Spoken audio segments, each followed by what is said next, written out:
guys, welcome back to Keeping Up with the Joneses. This is our first DIY video. It's me, Johanna. We're going to be making an old-fashioned telephone. So let's get over what we need. First, we're going to need two cans. I painted mine, but you don't need to. All you need to do is take off the wrapper. You don't even have to do that step if you don't want to. I have this. It's actually a pounding board for scrapbooking, but you can use like a cutting board or something.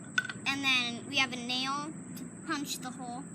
And then this is actually just a scrapbooking hammer, but you can use any hammer you want. This is the only one we could find. And then you're gonna need twine or any other type of string. So let's get on to making it. So first, what you're going to want to do is you're going to want to take one of your cans, your nail, and your board. So what you're going to want to do is you're going to want to place your nail right, like, centered as much as you can. It doesn't need to be perfect. Then you're going to take your hammer and just pound.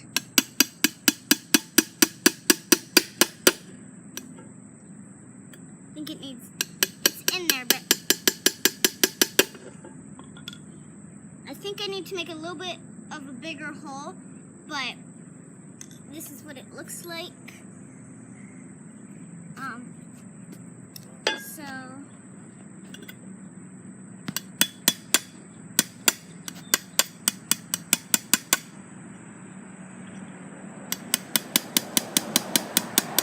okay, and now I'm gonna do it to the other can.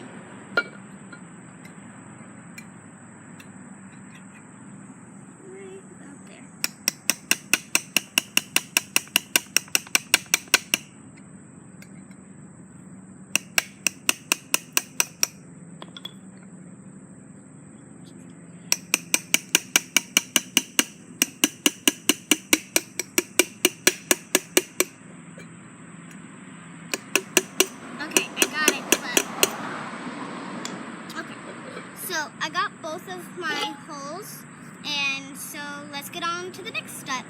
So the next part is taking your string.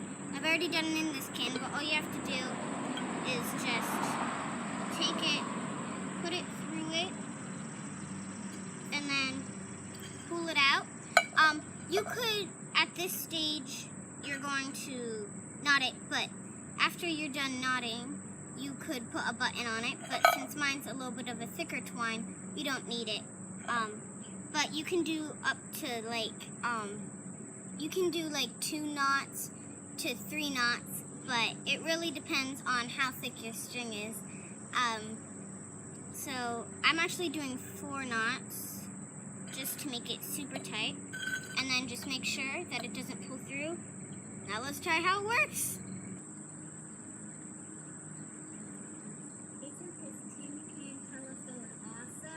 Isn't this tin can telephone awesome? Yeah! Congrats, guys, on making your very own tin can telephone. Tune in next time to see our next DIY.